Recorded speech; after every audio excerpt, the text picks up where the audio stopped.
Hi everyone. Today we are going to see dual simplex method. Dual simplex method is the dual of simplex method. In simplex method we look for non-optimality and feasibility. These are two conditions that we look for when you're using simplex method. Third one is the constraint should all be less than or equal to. In dual simplex method, we look for optimality and infeasibility, and the third condition remains the same. The constraint should all be less than or equal to. So in this particular question, the first thing that I am going to show you is the optimality condition. Here if you notice, z, if I take this to this side, these values to this side, z minus cj, this will become z plus 2x1 plus x2 equal to 0. Now my z minus cj, this is cj, I'm bringing, this is my cj, minus 2 is my cj. When I bring it here, for a maximization problem, if this cj is positive, then the problem is optimum. Here if you notice, both my cost functions are positive. So therefore this is an optimum function. So here my first condition for dual simplex is satisfied. Optimality is satisfied. The second thing is it has to be infeasible. Here it is not infeasible. Infeasibility means these three, the solution column should be negative. Even if one is negative, that is infeasible. Here they are positive. So my second condition is on standby. The third condition for dual simplex is less than or equal to constraints. Here all of them are greater than or equal to constraints. So what we are going to do is we are going to make them into less than or equal to constraints. So I have to multiply it by minus 1. So if I by minus I have to multiply. So this becomes minus 3 minus 2x minus x2 less than or equal to minus 3. The second one becomes minus 4x1 minus 3x2 less than or equal to minus 6. Third one becomes minus x1 minus 2x2 less than or equal to minus 3. Non-negativity is still the same. We are not bothered about that. So now if you notice, the three constraints are less than or equal to, yes, the second condition is satisfied. Second condition is satisfied, and at least one of the solution columns should be negative. Here all three are negative, therefore it is infeasible. This is also satisfied. So three conditions to apply dual simplex. Number 1, it should be optimum. Number 2, it should be less than or equal to constraint. Number 3, at least one in the solution column, that is the solution column should be infeasible. So we have all three have conditions are satisfied. So now we are going to apply dual simplex method for this. So first step, as we all know, is standard form. Standard form, here you have three constraints less than or equal to, so we are going to add 3 slack. So I am going to add those 3 slacks directly here.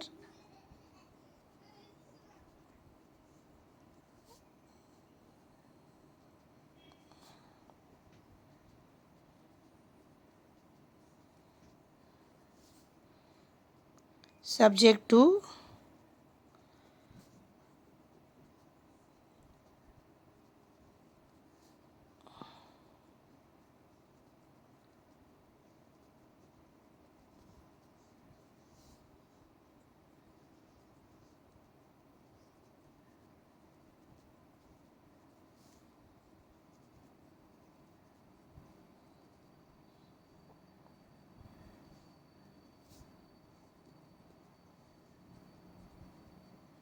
right.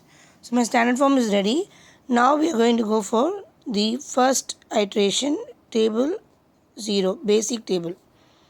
So we have the basis, we have z, we have x1, x2, S1, S2, S3 and solution. Now if you know how to apply simplex method, you will know that we have a ratio here. In dual simplex method, the ratio is not here, but it will come here. So that is why we are not adding the ratio here there. The rest of the method is similar, only the ratio changes, and therefore the method is a little bit ulta. Okay, so we'll see how to do that. First we'll fill up our table, then we'll come to the method itself.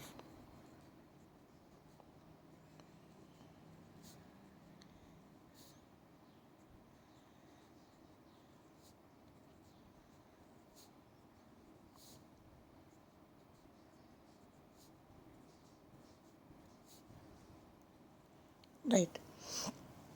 So here in the other methods, we usually will take the z column first, z row first, and then we'll select the entering variable.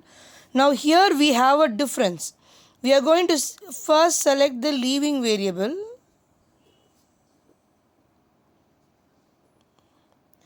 and then we are going to select the entering variable. So there's a difference. So if you notice the three solutions of the three constraints, we are going to select the most negative value, the most negative. So here -3, -3, -6 is the most negative. So S2 will be your leaving variable. Now after selecting that, we have to calculate the ratio. In a normal method, we'll always ignore the negative values, always. Here in this method, we are going to ignore positive value and 0. We are not bothered about positives and zeros, and solution of course is dash. So we have to take only values which are negative. So only those two, because this is going to be the base. This is going to be the base. So we only take the negative values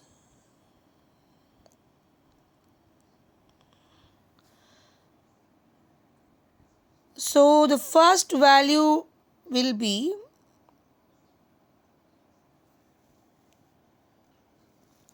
okay. So now what we do is solution column mean row value divided by the leaving variable. So it will be 2 divided by -4. This will be the first ratio. Then you have 1 divided by -3. We are not bothered about the negative part of it. We are only bothered about the positivity. So here you have 1 by 2 and here you have 1 by 3.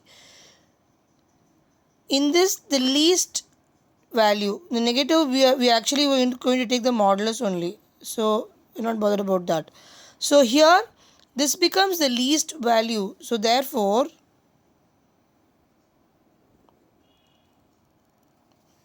this is the entering variable x2. 1 by 2, 1 by 3. 1 by 3 is lesser than 1 by 2. Therefore, we are taking 1 by 3 and this variable becomes the entering variable. So, we have table 1.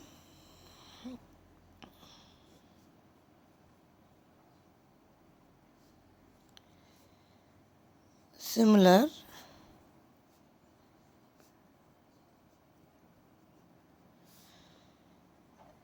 Here the entering is x2 and leaving is s2. So s2, in the place of s2 we are going to put x2. The rest of the method is same. We have I'm going to do the calculation here so it will be more clear. So I have my new variable, new equation,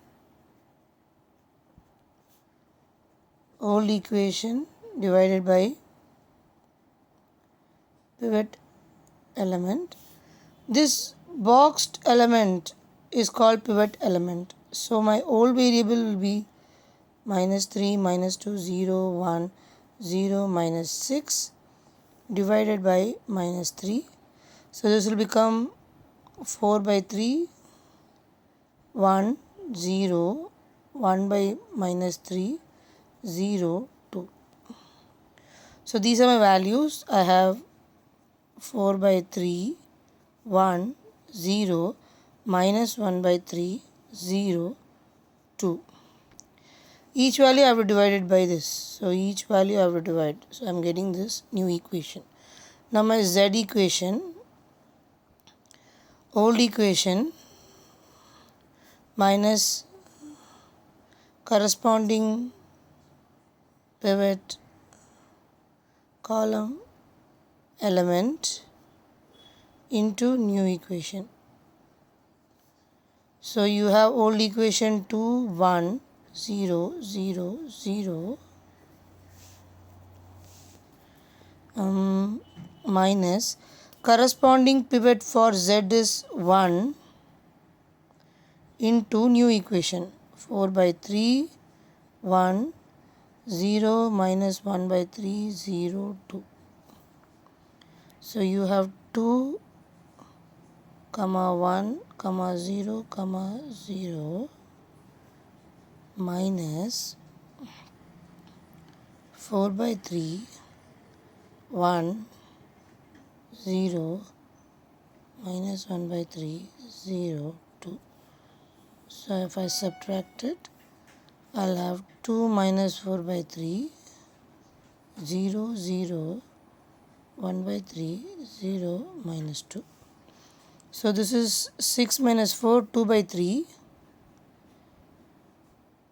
0, 0, 1 by 3, 0, and this will become 0 minus 2. So this is my z. So similarly, I am going to find the other two, S1 and S2, using this equation, z equation. I have used one equation. This is for all the other equations also. So I am going to find that and then meet you again. Right, now I have done this. My table is completed. Now again the same rule I am going to follow. If you notice, my z again has only positive values. There are no negatives. Now in my solution column, I have only one negative value. Leave out the z solution, only the constraint solution you have to see. With 3 constraints, this is the most negative. So therefore my S1 is selected.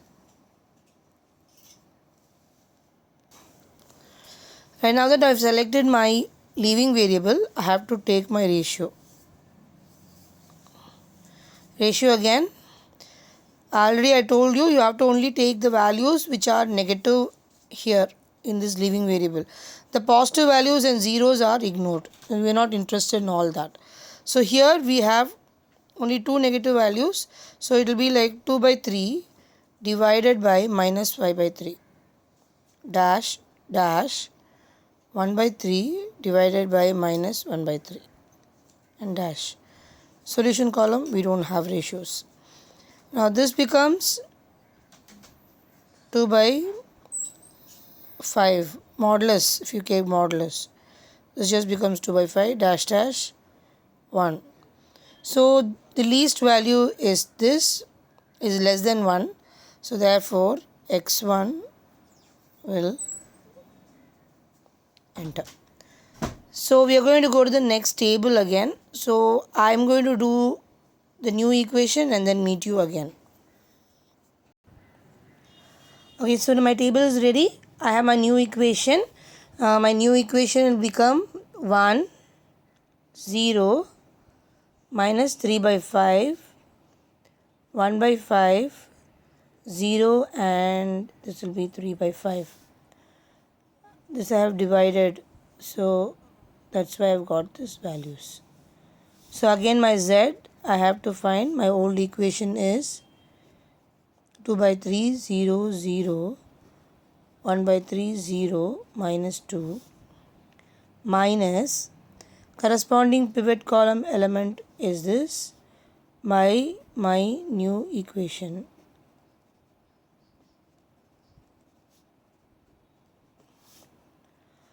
So this will become 2 by 3 minus 2 by 3, 0 minus 0, 0 plus 2 by 5, 1 by 3 minus 2 by 15, 0 minus 0, and minus 2 minus 2 by 5. So this will become 0, 0, 2 by 5, 3 by 15, which is actually 1 by 5. Then you have 0, then you have 12 by 5 minus, right.